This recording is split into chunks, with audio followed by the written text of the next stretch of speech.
आपके लड़के की कुंडली में मंगल बड़ा ही अशुभ प्रभाव दे रहा है और साथ ही शनि की नीच दृष्टि वैवाहिक सुख को पूर्ण रूप से प्रभावित कर रही है।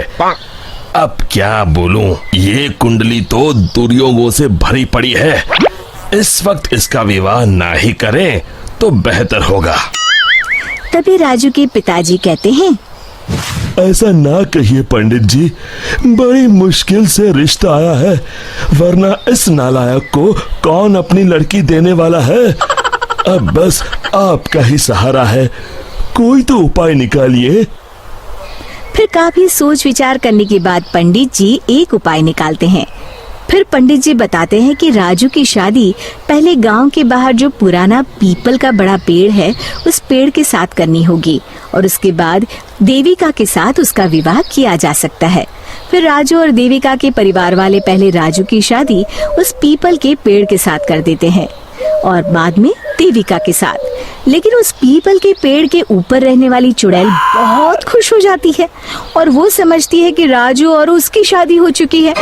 फिर वो देविका के शरीर में प्रवेश कर लेती है और राजू के साथ रहने लगती है।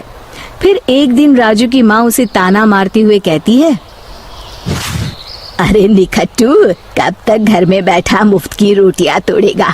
अब तो तेरी शादी हो गई है, कुछ तो शर्म कर।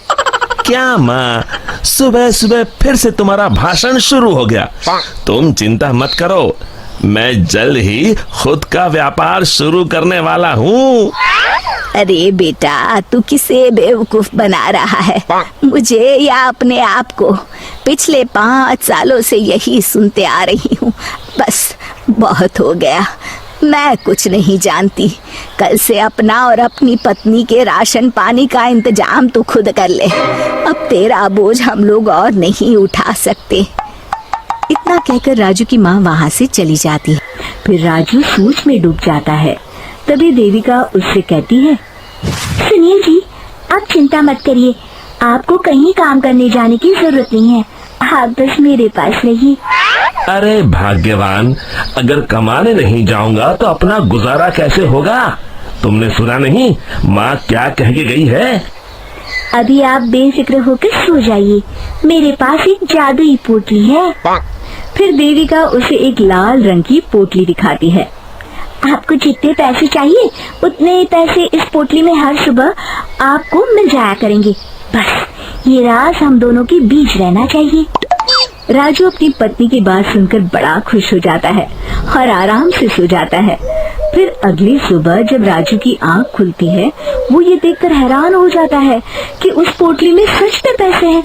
फिर यही रोज की बात हो जाती है।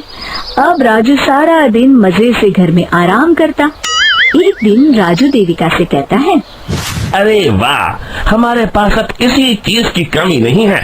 बस एक बार ये जादू की पोटली हमें इतने पैसे दे दे कि हम अपने इस पुराने और छोटे घर को तुड़वाकर एक नया मकान बनवा लें। तभी देविका राजू से कहती है, आप चिंता मत करिए जी, मुझे पूरा यकीन है कल ये जादू की पोटली आपको इतने पैसे जरूर दे देगी कि आप एक नया मकान बनवा सके। फिर अगली सुबह जब राजू नींद से जागने पर देखता है कि वो जादुई पोटली बहुत सारे रुपयों से भरी है। अब तो राजू की खुशी का ठिकाना नहीं था। वो अपना नया घर बनवाने की तैयारी में जुट जाता है। फिर अगले दिन राजू गांव के सेठ धनीराम की दुकान पर घर बनाने के लिए लोहा और बजरी खरीदने पहुंच जाता है। और फिर सारा सामान खरीदने के बाद राजू सेठ धनीराम को नोटों का एक बंडल देता है।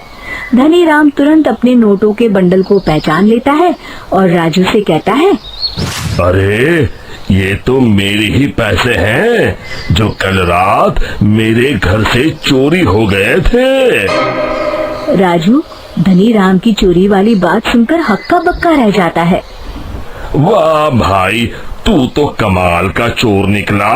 मेरे पैसों से मेरी ही दुकान पर सामान खरीदने आया है। देख, मैं तुझे माफ कर दूंगा। चुपचाप मेरे सारे पैसे लौटा दे, वरना मुझे दूसरा रास्ता अपनाना पड़ेगा। राजू धनीराम की धमकी से बुरी तरह डर जाता है और धनीराम के सारे पैसे उसे लौटा देता है और उससे माफी मांगकर वहाँ से चला जाता है। घर आने के बाद राजू सच्चाई का पता लगाने के लिए रात को सोने का नाटक करता है। फिर आधी रात के बाद वो देखता है कि देविका अचानक एक डरावनी चुड़ैल में बदल गई है और वो घर के बाहर चली जाती है। तब राजू उसका ये रूप देखकर घबरा जाता है। वो समझ जाता है कि उसकी पत्नी के अंदर एक चुड़ैल का वास है। फिर राजू उसका पीछा करता है और उसे लोगों के घरों में चोरी करते देख लेता है। फिर अगले दिन राजू पंडित जी को जाकर सारी बात बता देता है। राजू की बात सुनकर पंडित जी कहते हैं, ये सब काम चोरी और आलस का फल है। मैं जानता हूँ पंडित जी, बस आप मुझे इस चुड़ैल से बचा लीजिए। मैं कसम खाता हूँ आगे से सिर्फ मेहनत करके पैसे कमाऊंगा। अब बस इस मुसीबत से बचने का सिर्फ एक उपाय है। बस जैसा मैं कहता हूँ वैसा ही करो। तुम अभी जाकर वो पोटली मुझे लाकर दे दो। फिर राजू भागकर घर से वो पोटली लाकर पंडित जी को दे देता है। दोनों उसी पुराने पीपल के पेड़ के पास जाते हैं और पंडित जी उस पोटली को पेड़ से बांधकर वहाँ हवन चालू कर देते हैं। दूसरी तरफ देविका के शरीर में रह रही चुड़ैल छटपटाने लगती है और देखते ही देखते वो हवन कुंड के सामने खड़ी हो जाती है और देविका के शरीर से बाहर आ जाती है। फिर पंडित जी से कहती हैं, मैं इतनी आसानी से राजू का पीछा नहीं छोड़ने वाली। मैं तुझे आखिरी मौका दे रहा हूँ। इस लड़की के शरीर को छोड़कर चली जा।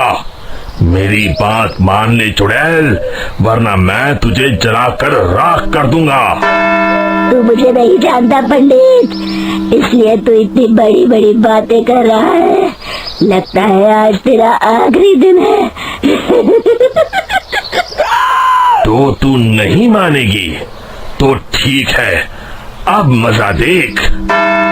और फिर पंडित जी जोर जोर से मंत्र पढ़ना शुरू कर देते हैं। हवन कुंड की अग्नि देखते ही देखते बहुत बड़ा रूप धारण कर लेती है। चुड़ैल उस पोटली के अंदर कैद हो जाती है। अरे अरे ये कैसे हो गया? अरे मुझे छोड़ दे पंडित, मैं तो मजाक कर रही थी।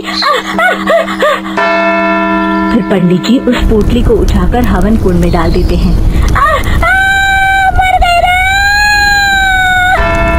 फिर उस पोटली के साथ चुड़ैल जलकर राख हो जाती है।